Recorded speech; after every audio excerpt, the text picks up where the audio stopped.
It is an honor to be interviewing today my favorite orthodontist in the entire world, Dr. Anne-Marie Gorczyca. You're an amazing person at so many levels. This is so exciting for me today. You just finished your second book, correct? Yes, and thank you, Howard. The pleasure is all mine. So you before we talk about your second book, first of all, I don't want to draw into the fact that you're a woman, but I really feel like I have to because things have changed since I became a dentist. When I was in dental school, Doc, there was only one girl in the senior class. And now I'm in a dozen dental schools each year, and it's half women. And you were telling me the other night at dinner that when you got out of school, it was even hard for a woman dentist to get a job. That's correct. And I'll just share one thing with you. When I was in my residency program, I was the only female resident with 11 guys. And I showed up the first day for my residency and I was like, oh boy, here we go. But, my classmates were like my brothers. And now in 2014, I'm happy to report that at University of the Pacific Dental School, we actually had one class that was 7 women and 1 male student in the orthodontic program. Wow. So the women are here, especially in the field of orthodontics. I just want to bring your attention the other night when you were at the Sacramento District Dental Society. The president of the Sacramento District Dental Society was also a woman orthodontist, and we probably should have gotten her in the picture with you as well. So, and the new elected president of the ADA, is she the second woman now? Probably, I'm not sure, but the American Association of Orthodontists, last year we had our first female president. So I know you weren't expecting to be interviewed with this question, but the first question I have to ask you, and because I'm not qualified to answer it, is I have been hearing women dentists tell me for 27 years since I graduated, I don't get it, Doc. The male doctor tells the 5 or 10 women staff to do something, and they just go do it. And then I tell them to do something, and they give me a completely different reaction. So my first question to you, and I want to highlight this when we're pushing out this podcast, is it different for a woman dentist doctor to manage, in dentistry, 98% of the employees are women. Is it different managing women if you're a woman and they're hearing their leadership from a woman as it is from a man? Some women tell me that girls grew up and their dad would sit in the chair and say to their wife, give me a beer, and she'd jump up and go get him a beer. And it was never the opposite. So is there something in the childhood growing up at home where women employees respond differently from a male doctor who might remind them of their dad or grandpa versus a female doctor who might remind them of their mom? I mean, I always tease my 4 boys that when they were growing up, if they fell down or hurt themselves or anything went wrong, they ran to mom. And then if they got an award or a merit badge or something exciting, they came and showed it to dad. Is there a difference in managing women if you're a woman versus a man?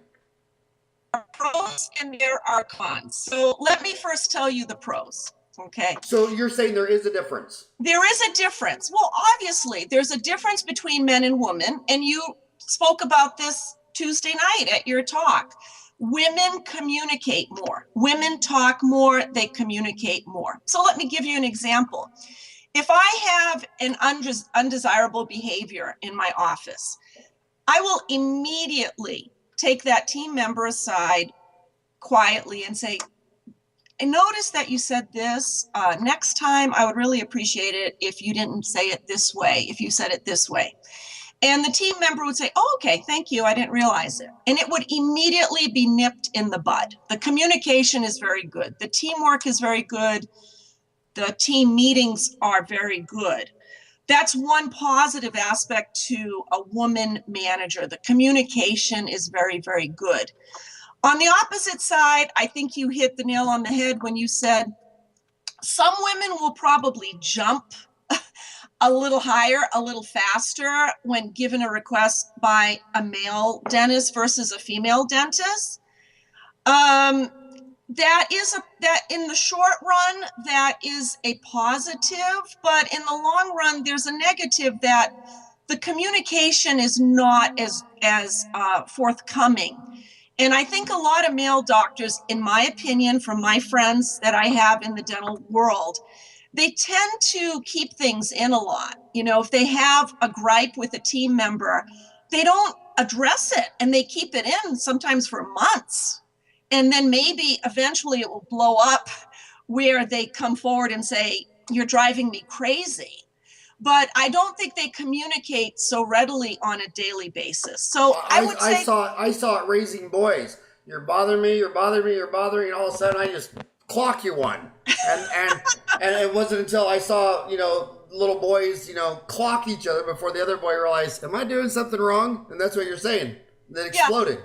The other thing I've noticed is I think female dentists or orthodontists, they tend to relate better to their team. So for example, going out to dinner or going to, Thursday night little get together after work is not a big deal. It actually brings the team together. Where I've had some male dentist friends of mine go to a conference and say, "Oh, I've got to go out to dinner with my team tonight." And they almost dreaded it. So I think that's another difference that I've just noticed with my colleagues. Then let me ask you this one-liner. There's so many one-liners in management. There's so many fad management. Your employees can't be your friends. You got to keep a distance. Why are you going to dinner with your team or going to happy hour? Why are you having a little get together? I think once a quarter for teamwork, for camaraderie, for trust. I think at least once a quarter, the team, including the doctor, should go and do something outside of the office. And in terms of teamwork, one of my favorite teamwork people is Coach K from Duke University. And he would always say in his books that he's written that he would have the team over to his house because he felt that he gained a lot of valuable information about what was going on in their personal lives, and that he could be a much more effective coach if he knew his team well and he knew their families well. So I'm not advocating that you're best friends with your team. I think you should keep a little professional distance and keep your personal life a little bit separate. But I do think you should get together at least once a quarter outside of the office to sort of let your hair down and get to know each other on a personal level. You had to bring up hair already? Only 7 minutes into this, you're pointing out I'm a short, fat, bald guy. Hey, dentists are always too legal-esque for me. They won't let their hygienist read an x-ray because they say that's illegal. And I'm like, okay, are there any hygienists in jail for reading an x-ray? A lot of dentists say to me, I don't want to meet my staff after work for dinner because if I pay for the dinner and she had a couple beers and stacks the car on the way home, I'm liable for her DUI casualty. What would you say to that dentist? Well, I think you have to watch the professional behavior at the event. I'm not saying that you go to that extent. And I think you've especially got to be careful going in the car with one of your team members. And this is a strange thing. I'm glad you brought it up because as a woman dentist or as a woman professional, I was always taught and told that one thing you have to watch out for is try not to go in the car with your colleagues, because no matter what you're doing, someone in town is going to say, "Hey, did you see, the two of them in the car?" So you have to keep a little bit of professional distance. And I like that. Whenever a dentist says, "Well, I'll swing by your house to pick me up," my first thought is, no, I want to drive my own car because I want an exit strategy. Right. Yeah. Right.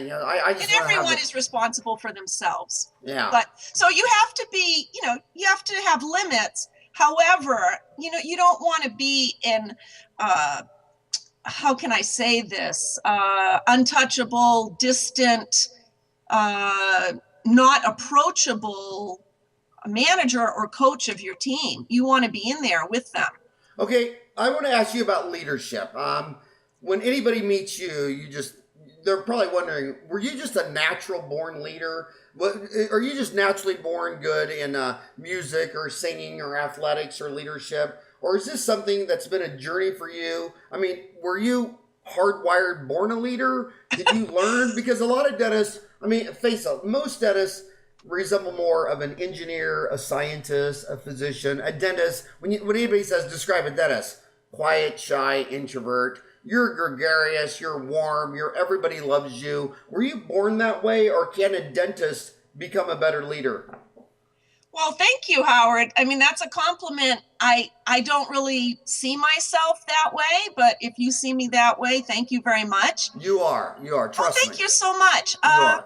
Gee, I don't really know how to respond to that. I think that inherently, I really, really love people. I love being with people. Just like you. I mean, you're the most gregarious person I think I've ever met or seen. You're the same way. So I just think I really love people, and whatever activity I'm involved in, I give 100%. You know, I don't waste time on things that I'm not passionate about. So maybe that's what you're talking about. Well, so then let's jump to I want to, before we talk about your new book, what made you write your first book? Talk about your first book. Tell the viewers about your first book, how they can buy it. What made you write that book? Well, I've been teaching over at University of the Pacific Dental School for many, many years. I've always been in education. But the last 10 years, one of my girlfriends, her name is Dr. Maureen Valley. We were at Harvard School of Dental Medicine together. We were at the Harvard School of Public Health together. And we did our master's degree in public health, health management and policy together. And Maureen took over as the clinic manager of the orthodontic residency program at University of the Pacific Dental School. And when she came, she said, Anne-Marie, let's put together a business management course for the residents. And I said, Maureen, that is a fantastic idea. Let's do it, you and I. So she put it together. It was every Friday afternoon. And I told her, Maureen, the 6 topics that I'd like to speak about, that in my opinion, everything I've done in orthodontic practice the last 25 years can go into one of these 6 categories.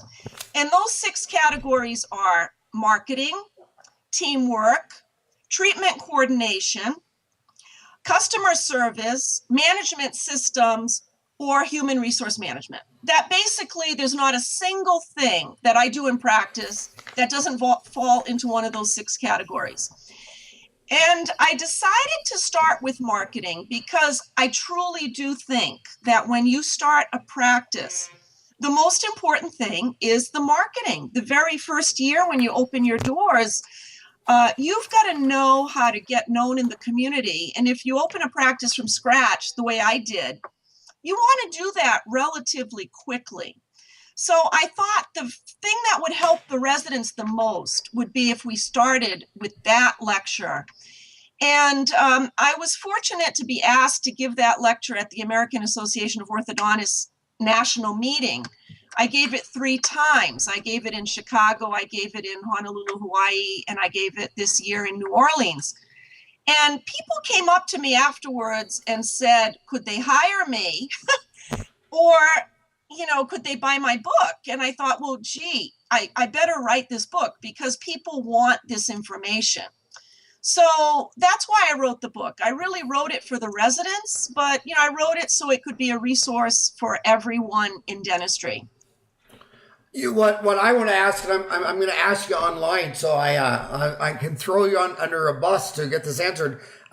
My gosh, I would kill to have you create an online CE course on Dental Town. We put up 255 courses. They've been viewed 600,000 times. Oh my goodness. Well, I'd be happy to do it. You just tell me how to do it. I'll be happy to do it. Oh, I would love that. And Howard Goldstein, Hogo at dentaltown.com, is the guy who does this. He's in Bethlehem, Pennsylvania. And another thing we're pioneering now is these young kids are multitaskers. And a lot of them just cannot sit down and read a book. They'd go crazy. And audiobooks are the rage. At Amazon, audiobooks and ebooks have taken over print. I wish you'd take that book and read it. I will do that. I haven't gotten to that yet, but I'll call my publisher this afternoon, and I'll do that. I noticed that Fred Joyal did that, and Yeah, it's that's a good idea. So I will definitely do that. Thank you for that recommendation. in dental school. They're all telling me that I like to listen to my CE when I'm on the treadmill. Uh-huh. They tell me Saturday mornings I have about 4 hours of work to clean up my apartment and do my laundry and wash dishes, and I listen to ebooks or audio podcasts for about 4 hours. So let's go. Can we go through those 6 topics: marketing, teamwork, treatment coordination, customer service, management system, and give me the low hanging fruit of those 6? Or what did you want to? Is that? Well, let's talk about the young dentist. Let's talk about the young dentist for a minute, because obviously I want this podcast to help people. So let me give a little bit of advice to the young dentist. May I do that? Absolutely. Okay. When I opened my practice in Antioch, California in 1996, first of all, I went to a community that needed me. And that's the first thing I would tell young dentists is don't necessarily open a practice where you want to live, because the most beautiful areas in the United States, let me give you an example, Pacific Heights, San Francisco, right? I mean, how many dentists do they need? I would tell the young dentists, look at the demographics, look at the population ratio, and go to a community that really needs another dentist. So when I opened my practice, that's what I did. I did not know anything about Antioch, California. I was 35 years old. I was living in an apartment in Walnut Creek, California. And I turned on the 10 o'clock news. And the feature story that year was Antioch, California, fastest growing community in Northern California. No, fastest growing community in California. 7 new elementary schools being built. Parents wait in line to get their kids into kindergarten. And the first thing I thought is, wow, they need an orthodontist so badly. Okay. So somewhere in the United States, there are communities like that where there are not enough dentists. Now, where were you living before you moved there? Out before Walnut Creek, California? When you moved to open up your practice. Well, I had been in California since 1991. I originally was teaching at UCSF for a few years, and then I transferred over to UOP. And before I opened my practice at age 35, I worked in a group practice for 7 years. But the point I'm making is from where you were living when you were working at UOP to your office, how far away was that? From Walnut Creek, my office is 35 minutes. Okay. 35 minutes away. Now, the other thing I did was I went to the community.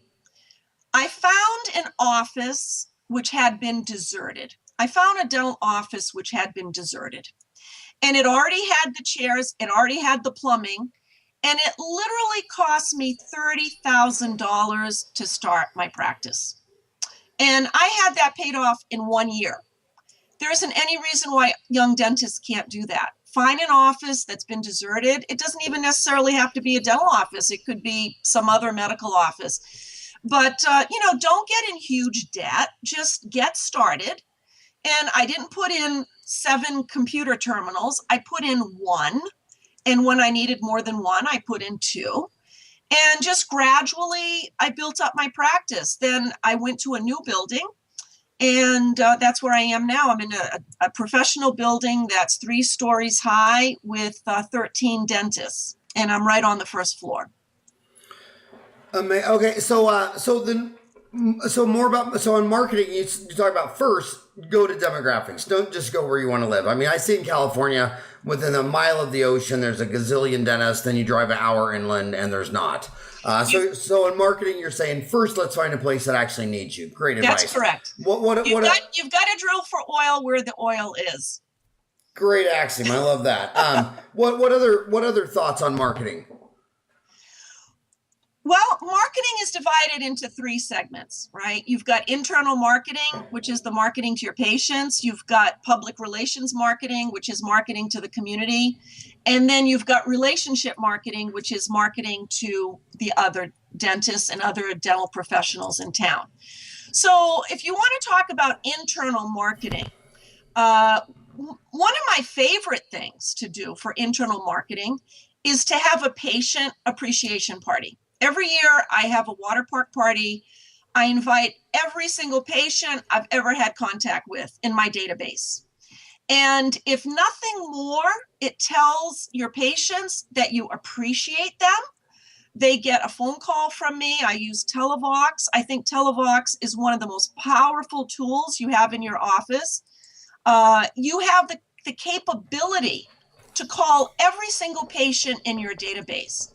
And think about a campaign, Howard. I got to stop you with Televox. A lot of dentists saying Televox. What did she just say? Tevelox or Televox. And what is Televox? Televox is a company. They make websites. They do phone messaging. What I use them for is mass telephone service. So just like when the politicians called you last week and asked you to vote for them, you have the ability to go into your computer database and call every single patient in your database. So is this a piece of software you bought one time, or is this a service? It is a service that I have continued to use in my practice, and I feel that I cannot live without it. And how much does a service cost, and how often do you have this, like a politician calling all your patients and leaving a message? Well, it started out with Televox that I used it for my summer splash party. And it was very, very effective because even the people who don't show up for your party, they still hear your voice. They say, wow, isn't that nice? She invited us to her party. Oh, by the way, I need to get in and get a new retainer. Or, you know what? I need to get Johnny in for an orthodontic evaluation. And it's a reminder. And it gets people into your office. Now, one thing I do in my office that I love doing, and it's in my book, is every month I call 750 patients in the database to just say, have you been wearing your retainer? Your orthodontist cares. Please call us if you need any additional treatment. We're looking forward to hearing from you. And any patient I've had who's been out of treatment for 10 years, I call them because I want to make sure they've been wearing their retainers and that their teeth are still straight. Now, since I started doing that, a remarkable thing has happened. My patients now, 27, 28 years old, they're bringing in their children for orthodontic treatment. So it's a great way for an orthodontist to reach out to the next generation of patient. That is amazing. And how much does this Televox cost you a month? Oh, it's maybe, don't quote me, but it's like maybe $199. So very low cost. Yeah. And for $199, you have the capability of calling 750 patients a month.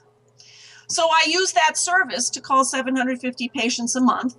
And it's the off season and not the summer splash party. I give the retainer message when it's the summer splash party season, probably starting January 1st. I start inviting people for the summer splash party, which is in July. So you talked about demographics, go where you're needed, drill oil where the oil is. You talked about a Televox. What other types of marketing? Well, I'll tell you one other story for internal marketing. Okay. You saw my picture yesterday when I was the sales girl on the vegetable stand in Massachusetts, right, Howard?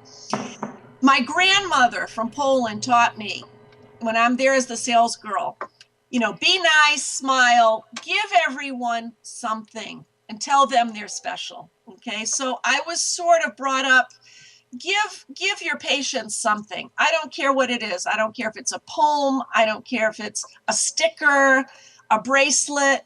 But leave them better off than when they came into your office. And I'm going to tell you a remarkable story. It's about my mother, and it's in the book, and it's called The Power of a Pencil. And it goes like this, and this is a true story. My mother was a principal of an elementary school, and her elementary school had a bookstore. One year, the bookstore made a big mistake. Instead of ordering a gross of pencils, which is 144 pencils, they mistakenly ordered a gross of gross. So that was 20,758 pencils. And they were all engraved with the name of the school, so they could not be returned. So making the best of the situation, my mother decided we're going to have a school-wide pencil sale. We're going to sell these pencils for $1 each.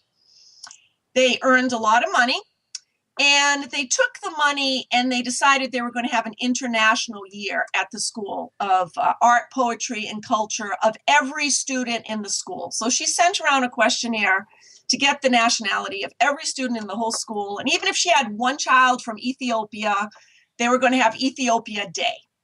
So every culture was celebrated. She got so many civic awards for that. I mean, every single group in the entire city invited her and gave her an award. Then she got written up in the US News and World Report as a school of excellence. But the most remarkable thing, and I'll never forget this, that year for the 4th of July, we're walking down the street in the city of New Bedford, Massachusetts, where her school was. Absolutely every single person knew who she was. Everyone, Mrs. Gorczyca, hello, hello, hello. And that is the power of a pencil. The power of 20,000, I don't care what it is. I don't care if it's a bumper sticker, a pencil, whatever. That is marketing.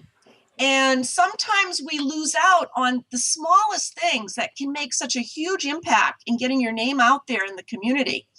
And I think that that's a powerful story. Her school was given an award, being a school of excellence, and it became very well known just because of that mistake of getting the 20,000 pencils. That's a lot easier than my first marketing story. Can I tell you my first marketing story? Yes, please. So I opened up my practice, and I had, it was basically Monday through Friday, a half day on Saturday.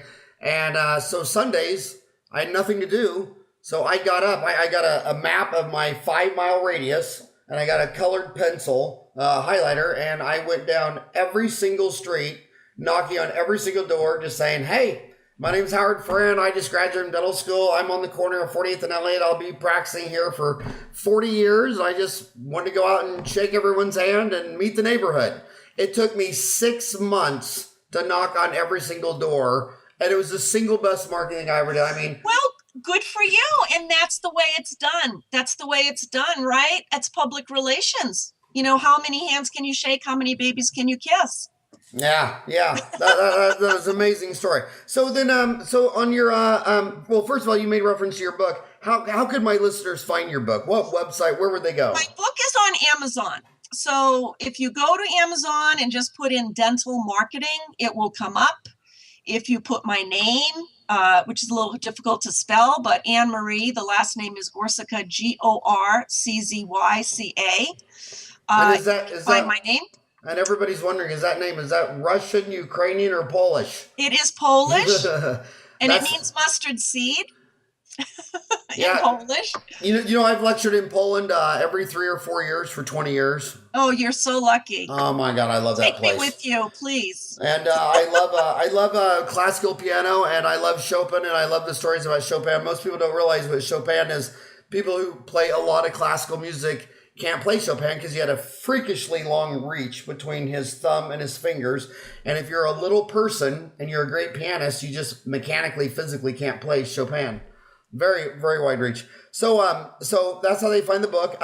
So then go to teamwork. You're talking about, basically you could break everything into 6 categories: marketing, teamwork, treatment coordination, customer service, management systems, human resource management. What would you say about teamwork? Well, teamwork, in my office, we have this little saying that we spell teamwork, TC care, TCCARE. And what that stands for is trust, communication, commitment, accountability, results, and excellence. That's our little motto.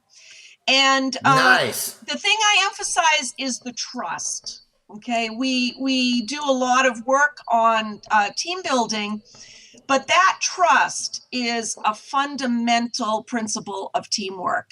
I don't know if you've ever read the book, The Five Dysfunctions of a Team by Yes. Patrick Lencioni. Yes. Well, in that book, there is a trust exercise that you can do with your team. And it basically focuses on vulnerability. And you're asked questions like, what was the hardest thing you ever faced in your life? What was the most difficult challenge you ever overcame? And sharing things like that as a team, it builds the unity of the team. If you have someone who's not a team player, it becomes blatantly obvious when you do that exercise that they really are quiet and contained. They keep to themselves. They don't reach out to their teammates. And it's a good, very, very good exercise to do. So when you have seen other dental offices where you think trust is an issue, what is going on to make trust an issue? They're walking on eggshells. They just don't address the problem. They don't address the white elephant in the room, whatever that may be. And what would be red flags? Because I believe a lot of doctors don't realize it's going on. What would be What's a red flag? What, If you have, when you have a team meeting, it should be lively. And there should be a lot of discussion, and people should not be afraid to speak up and voice their opinion. When I have a team meeting, I individually call on every single member of my team, and I want them to talk about what they see, what is important to them. I frankly don't even want to talk. True. I agree. Because it's like, I'm the coach. I'm like Coach K. This is my basketball team. They've got the plays. They know what needs to be improved in the office. And I want to hear them, and I want to act on what they see needs to be improved. So I think if you have a team meeting and arms are folded and eyes are rolling and no one's talking, or if there's a meeting after the meeting, then you've got a trust issue and you do not have open communication. And I'll give you another feedback of that is labs. Labs tell me that only 5% of dentists can they call and say, hey, Anne Marie, on your preps, I wish you'd do this or a little more reduction. Or most labs are afraid that if I call you and tell you that your prep and impression is not perfect, that you'll change labs. And, I would actually see that as a sign of excellence. Really, that's what you're paying them for. You want to be the best you can be. In fact, I tell my retainer maker, if you don't have a perfect impression, don't make the retainer. Call me and tell me I have to retake the impression. We have, in management systems, we have an agreement in my office. If that impression is not right, if you don't have the second molar, if it cracks when you take it out of the impression tray, just automatically call the patient and redo it, because that's our standard of excellence. Don't even ask me, just do it. And the other thing I did during staff meetings is that when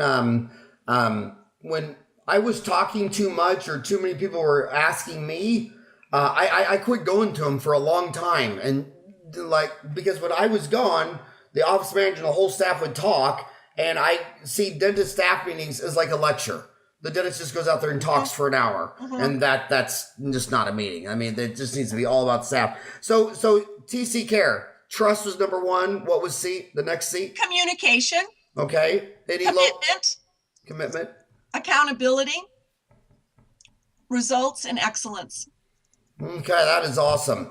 So treatment coordination. I have to ask you. I'm gonna ask you a specific question since you are orthodontist. Many consultants say that 95% of orthodontists get a treatment plan presenter.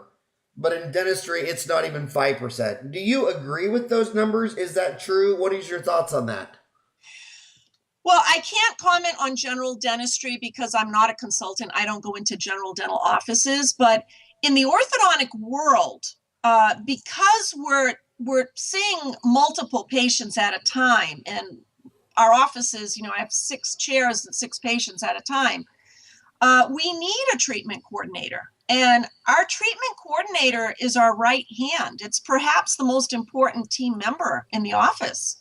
So orthodontists don't even consider practicing without a treatment coordinator. Okay, so for all these viewers, explain what a treatment coordinator is and what does this person actually do and why are they so important?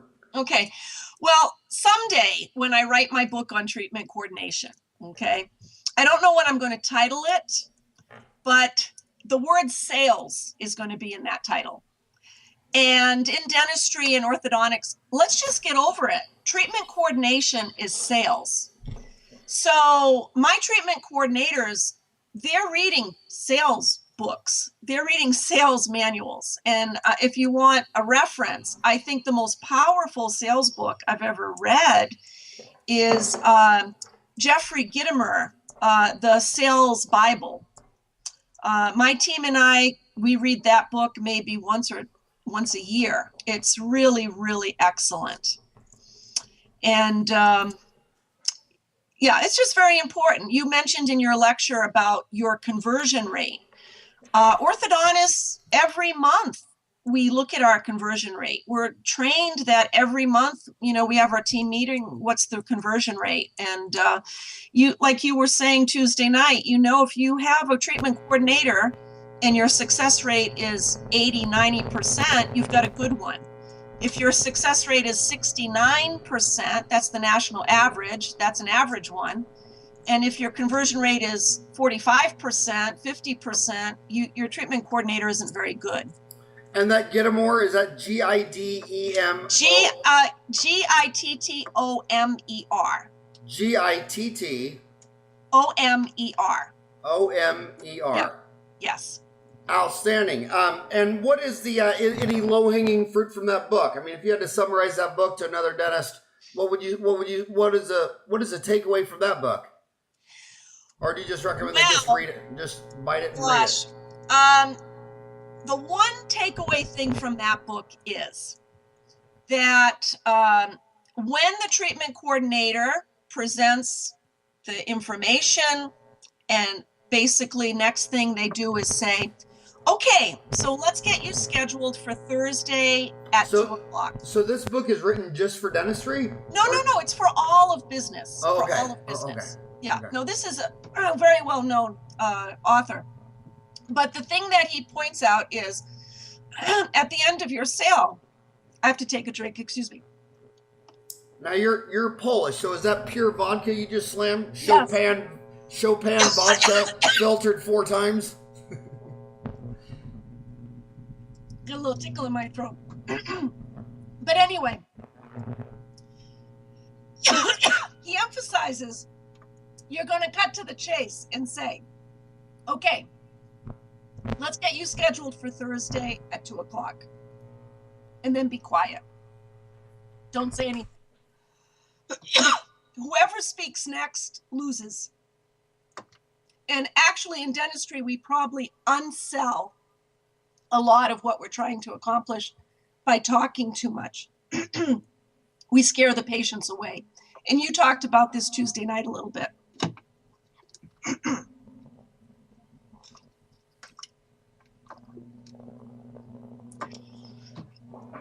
Very good.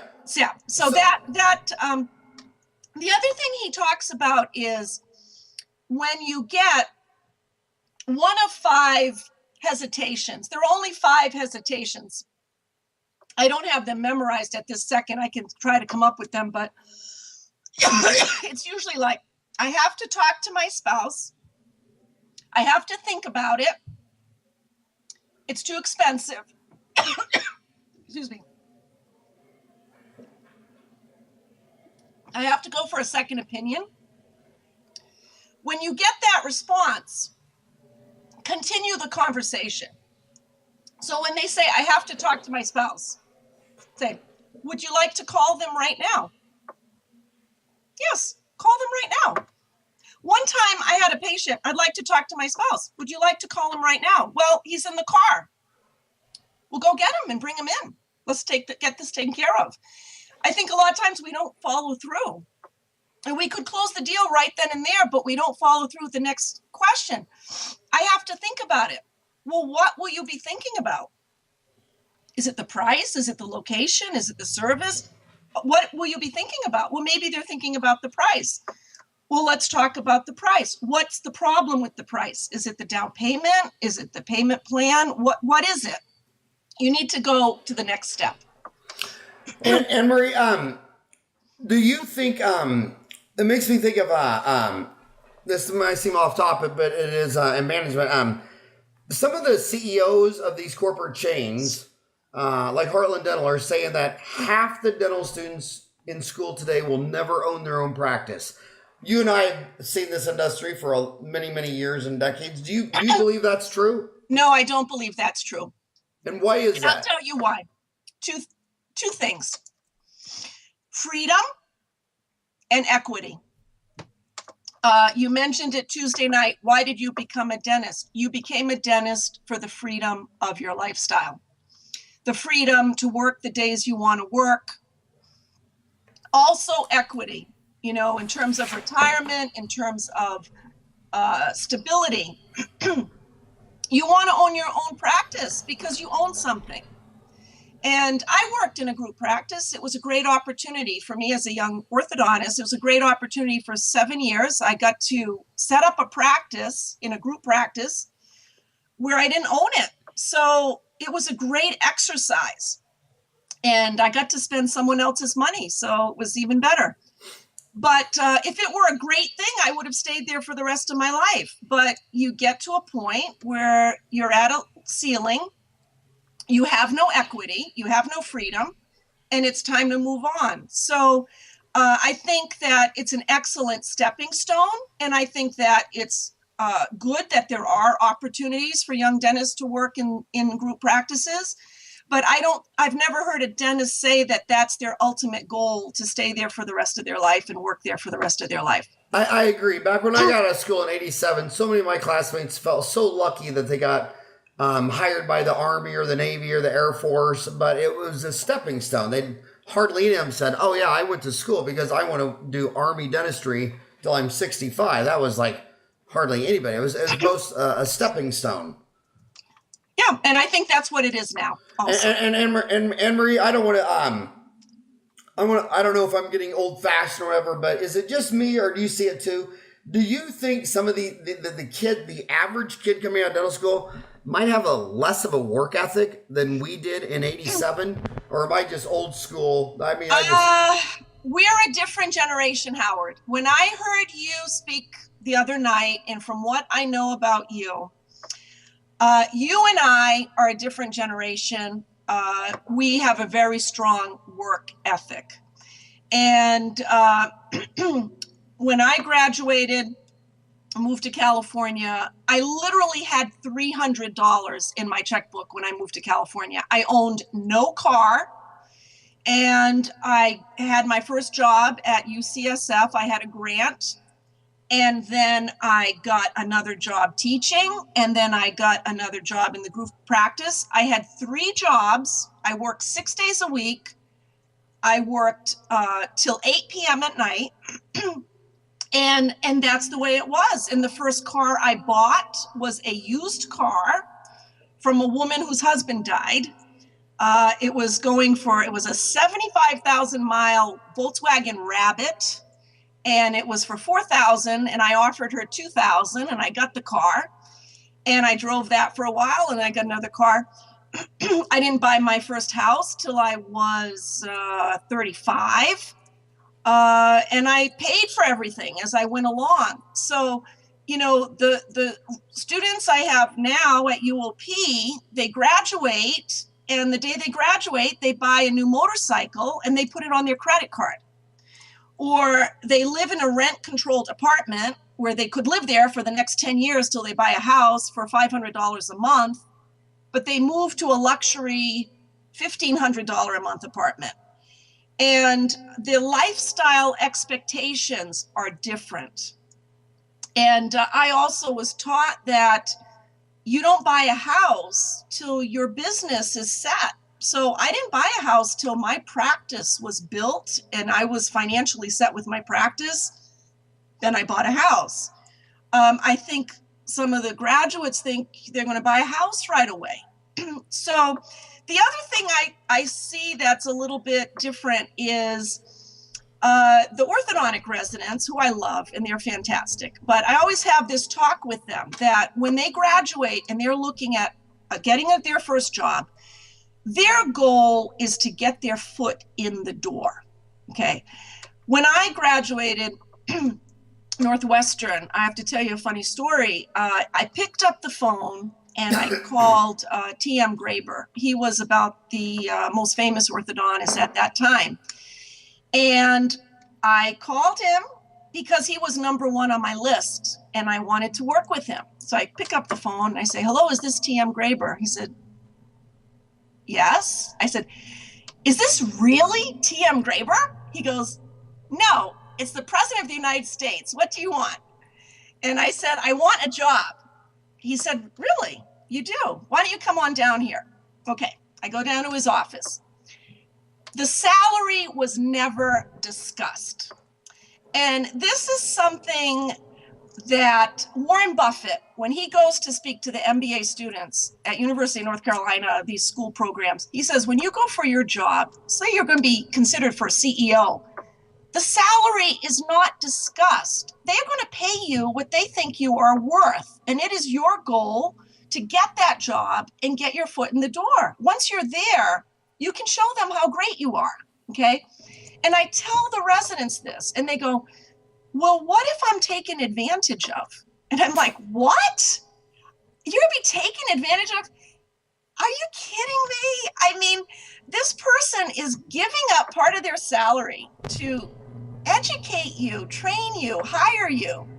And you're thinking of yourself that you're going to be taken advantage of. Completely different mindset from, I think, our generation. My mind is absolutely blown away by this next generation. I mean, I don't want to hack off all the dental students, but you sit there and talk to them and you say, well, is your practice, is it all about you? Is it dentist focused? Or is it about the patient focused? I go, oh, it's dentist focused. And after they've been whining about $300,000 in student loans and their office debt and all that stuff, what are your hours? Monday through Thursday, 8 to 5. It's like, that's not even a full-time job. I mean, my dad worked 7 to 7 days a week till he dropped dead. I mean, I opened up my practice 7 to 7 Monday through Saturday. And I'm like, okay, all you're whining about is all your debt, but you go home at 5 and they don't even cook. They eat out 19 and 30 meals. It's like, how do you leave at 5 and go to a nice restaurant? I mean, and then in dental school, they're all whining about their debt. And then I start asking questions. Well, have you ever used student loan money to go on spring break? Yes, every year. To Jamaica. How much did you spend on your spring break in Jamaica? $5,000. And I'm like, oh, so your $300,000 student loans, 20 grand was vacation money. And then another 30 grand was a car. And then they're living, I just like, wow. And then when Americans are anti-immigrant, it's like, it's only the wave of immigrants that keep the work ethic so high. By the time you're second, third, fourth generation American, you're just a spoiled brat. Well, that's an interesting point. The other thing I'll just share with you is a lot of my friends in my generation, when we got out, we did whatever job we could get. And even if you were an orthodontist, if you didn't have a job, you'd go to a temp agency and you'd say, I can be a receptionist. I can be a hygienist. What job do you have for me? I mean, one of my best friends, excellent orthodontist practicing now in Oakland, California, a huge practice. She got out of University of Washington, Seattle, moved to the Bay Area. She couldn't get a job. So she went to a temp agency. She worked as a hygienist, like 6 days a week. And finally, she worked for a very nice female dentist whose husband happened to be an orthodontist. And the orthodontist's wife said, hey, I know this great orthodontist. She's working in my office as a hygienist. Why don't you hire her? And that's how she got her first associateship. I tell older dentists looking for associate, I said, let me give you a couple of pointers. If the dentist applied, you have two applications applying for a job. If one wasn't born in the United States and one was, oh my God, get this one. I don't care what country they came from. If they weren't born in the United States, because I have two huge observations that many of my consultant friends have noticed. If you're graduating dental school and you weren't born in the United States, your consumption spending will be here and you'll be out of debt in 5 years. If you were born in the United States, your entire life you'll be paying interest on the cars that you buy, the houses you buy, the eating out. And if they were born in the United States, they're done at 5 o'clock and they have 3-day weekends. And if they were born in Laos, Cambodia, Vietnam, Russia, Czechoslovakia, Africa, Brazil, if they were born anywhere else, and at 5 o'clock, someone walks in with a toothache, they were settled till 7 and finish the root canal, build up, crown. I mean, that's just, the work ethic is just amazingly different. Do you agree, or do you think that's just a racist comment against my own people? Oh my goodness. Well, I do agree. And, and I mean, all we can do is just work on it, try to improve it, try to explain it. Yeah, and then so that you talked about your 6 lectures: marketing, teamwork, treatment coordination. The next 3 were customer service, management systems, human resource management. Tell us more about those. Go to customer service, number 4. Well, customer service, it's a lot of greeting the patient. You know, do you have a greeter at your front desk? Whoever sits closest to the door, they should have on their computer terminal the names of the 4 or 5 or how many new patients you have that day with the times that they are walking into your office. And they should be waiting for those new patients so that the minute they walk in, they stand up, they extend their hand, welcome to the office. How can I help you? Please have a seat. May I get you a drink? So it begins at the beginning of the appointment, that the patient is greeted, that they get a warm welcome. And throughout the entire appointment, an office tour, you want everyone on your team to be smiling. You want them to look good. And at the end, you give them a fond farewell and you thank them for choosing your office and for coming to your office. Oh, and the customer service, it's no different than Walt Disney World or the Ritz-Carlton.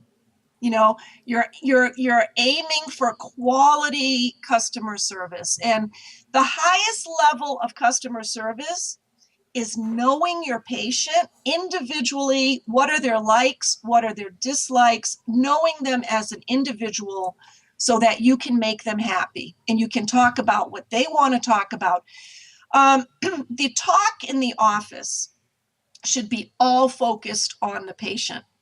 I tell my team, I don't care if you talk about Dancing with the Stars, as long as you go up to the patient and you say to the patient, Nancy, did you watch Dancing with the Stars last night? And you have the conversation with her if she wants to talk about it.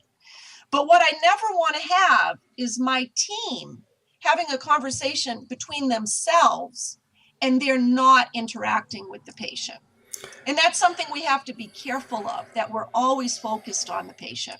I've only got your amazing mind for 6.5 more minutes. You still got to cover 2 more: management systems and human resource management.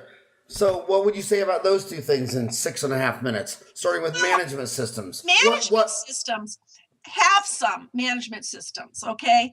One thing you said Tuesday night that I absolutely loved, and you're the only person I've heard say it other than me, is every person in your office should be cross-trained, okay?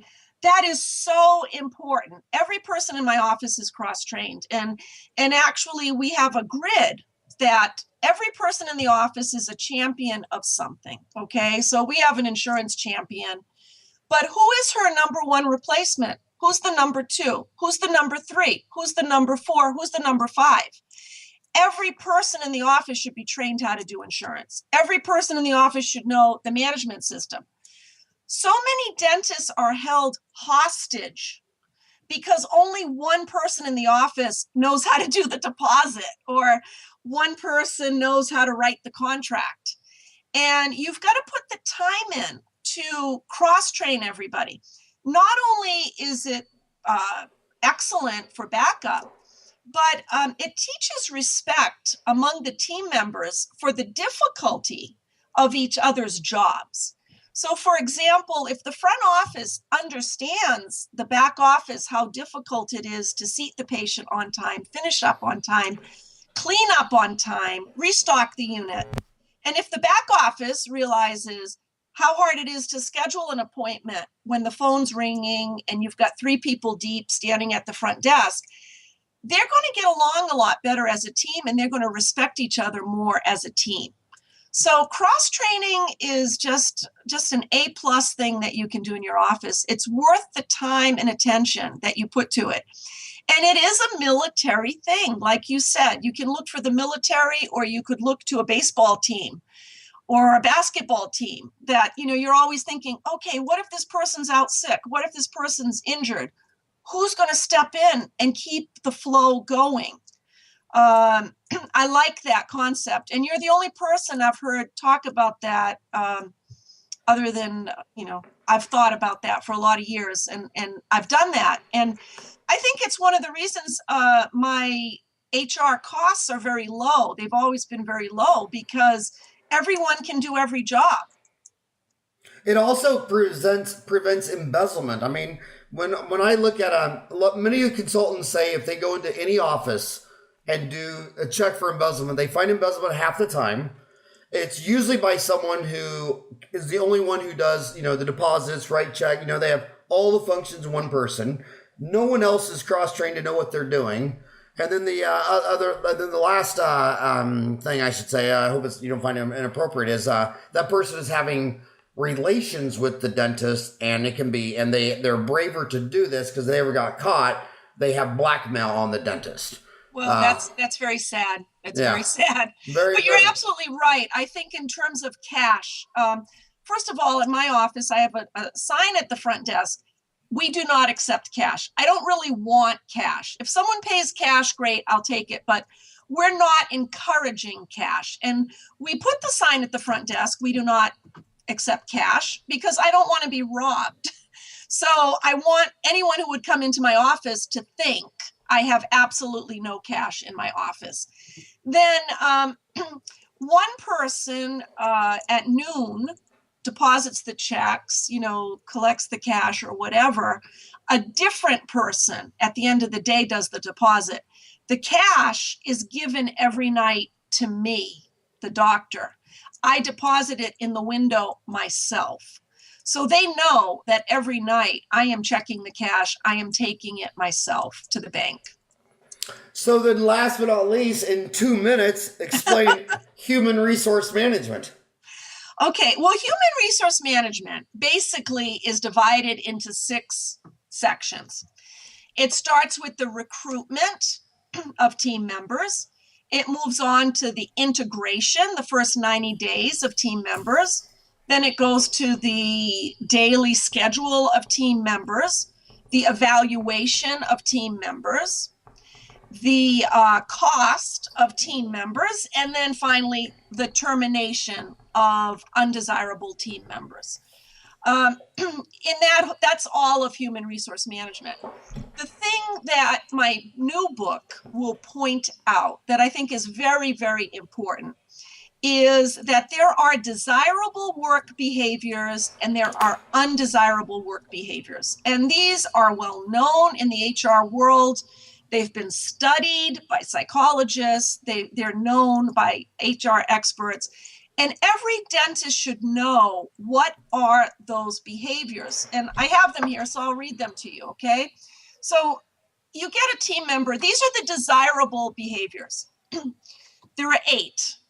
They should be willing to fill in for any job that needs to be done. They should volunteer to help. They should take initiative to get things done. They should assist the doctor. They should assist their teammates. They should improve the office so that when they're absent, they should be missed. If someone's absent and your office actually runs better, you should get rid of that person. They should be punctual. and they should have excellent attendance. Okay, those are desirable behaviors. Those are 8 things you could grade your team on, give them a score. Here are the undesirable behaviors. They exaggerate their work hours, excessive overtime, etc. They start rumors, they gossip, they make mistakes, they compete with their teammates. They're out of sight, they disappear, they're out of sight. They take things, they blame others, and they work slow. Okay, those are 9 things that if you have a team member and they're exhibiting those bad habits, that's not a good team member. And at some point, you've got to cut the cord and say, I can get someone better than this. Another thing in my book, I list a 12-step interview process. And I describe the interview process as dating, okay? You are making a decision to hire a person that you're going to spend the rest of your life with. I mean, you've got team members that have been with you for 20-something years. You don't jump into that decision. So I talk about how you're going to interview the person. Hopefully you do a working interview. You ask for the feedback of your team members. You do a second working interview. And then you make the decision. And in my office, we do it by unanimous decision. If there's a team member who says, I don't think this person's going to gel, then you don't hire them. I think if there's a dental office where the doctor alone is making the decision, that's not a good way to hire someone. Steve Jobs in his book wrote, you hire a new person, it's the team that decides who to hire, not necessarily the CEO of the company. So this second book, Beyond the Morning Huddle, is that out now? No. Howard, you just got your copy of the manuscript. This week, it went out to 8 people that I would consider dental experts in HR. You're one of them. And I'd like to get everyone's feedback. I'd like to get an endorsement.